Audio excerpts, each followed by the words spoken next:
Nous recevons donc pour cette capsule de Baise Livre Mathieu Bock-Côté, auteur de l'essai Fin de cycle à l'origine du malaise politique québécois. Est-ce que le malaise, selon vous, est plus profond que politique ou est-ce qu'il est seulement politique?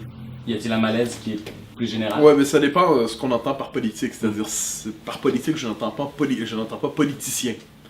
Par politique, j'entends le rapport aux institutions, le rapport au pouvoir, le rapport aux idéaux qui fécondent notre société d'une manière ou d'une autre. Quand je parle de malaise politique, c'est le sentiment qu'a une société de son blocage, le sentiment qu'a une société, l'expérience qu'elle fait de sa propre impuissance. Eh bien, de ce point de vue, quand je parle de malaise politique, je le dis en ce sens-là. Mais on aurait pu dire plus largement un malaise historique. Encore une fois, pas au sens strictement historien ou muséal, mais notre société achève un cycle historique d'une 50aine d'années, qui lui-même héritait de questions investies dans l'espace public depuis le début des années 20, même la fin des années 10.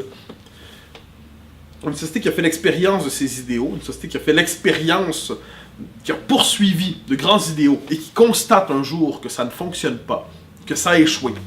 Ça ne veut pas dire que ça va toujours échouer, mais jusqu'ici, quelque chose a échoué fondamentalement dans la poursuite de grands idéaux, ici celui de la refondation politique du Québec, qui se donnait principalement dans l'aspiration à l'indépendance nationale. Eh bien, il s'agit de comprendre pourquoi, il s'agit de comprendre comment ce projet a échoué. Serait-il possible de nous parler du paradoxe du Bloc québécois dont vous parlez dans votre livre? Le Bloc va développer une stratégie de respectabilisation systématique du nationalisme, du souverainisme à l'intérieur du Parlement fédéral, au point même où plusieurs de ses députés, plusieurs de ses cadres vont s'enorgueillir de la chose suivante. Le Bloc est un parti parfaitement intégré au Parlement fédéral et on le considère comme un parti comme un autre, comme un parti respectable. Mais le problème est le suivant. Si vous êtes des indépendantistes, vous ne devez pas être considéré comme un parti comme un autre. Si on vous considère comme un parti comme un autre, c'est que vous ne faites plus peur. Eh bien, je ne veux pas être défenseur de la politique de la peur, mais si votre vocation, c'est de retirer une province, un peuple de l'État, faire sécession, vous êtes supposé inquiéter un peu plus que ça. Avec l'ascension de la CAQ et sa récente baisse dans les sondages, à quoi peut-on s'attendre, disons, pour le Parti québécois? Est-ce qu'il est menacé? Le PQ ne doit pas se laisser bluffer par ses bons sondages actuellement. Peut-être prendra-t-il le pouvoir? Si oui, il y a deux questions qui doivent se poser. Premièrement, que faire du pouvoir quand on sait qu'on ne fera pas l'indépendance?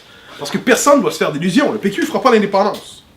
Donc, sachant qu'il ne fera pas l'indépendance, que fera-t-il du pouvoir? Va-t-il se contenter d'une bonne gouvernance provinciale progressiste?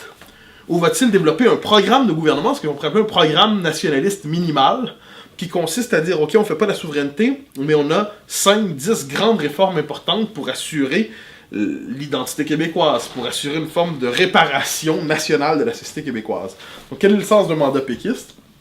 Et plus largement, pourquoi avons-nous échoué l'indépendance jusqu'ici? Ils doivent se demander ça. Si l'indépendance peut et doit se faire un jour, il faut savoir pourquoi elle n'a pas fonctionné jusqu'à présent.